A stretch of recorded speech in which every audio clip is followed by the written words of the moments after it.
Welcome to the Windows Computer and Technology channel, and I've seen this from time to time, and I see it regularly pop up again. People saying that Windows will eventually prevent you from installing anything else in the Microsoft Store, and there is no such plan. I mean, Windows is Windows the way it is.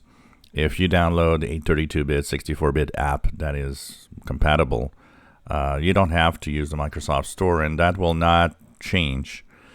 It can't change because there's too many software that are used that are not in the store, and there will always be a lot of apps not in the store. It's the openness of Windows in a way that also makes it, very popular with both business and users. The fact that you download whatever and install it, so that will not change. There's no change there, keep in mind when I was talking about Rufus, and they don't block Rufus from downloading and being used.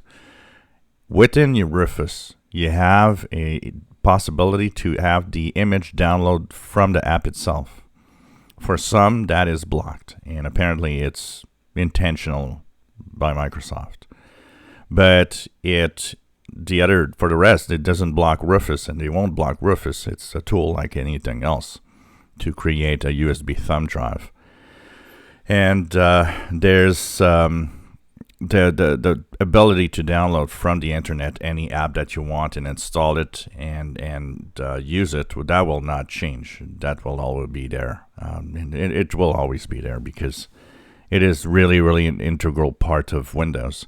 And there's really not enough and nothing in the store that, warrants Microsoft from saying, oh, well, everything's in the store, just use the store now. There's nothing in the store, nothing useful pretty much in the store. So, apart from a few apps that have made it, in general, most of the apps that people use are outside, like Google Chrome, for example. You'll download Chrome like you do usually. Chrome isn't in the store, doesn't exist there. And Google does not have any plans to put it there either. So, a lot of companies do not want to go through the store to do anything. So, nope, there will always be the possibility to download from the internet and install any apps that you want. That hasn't changed and will not change in Windows in the future.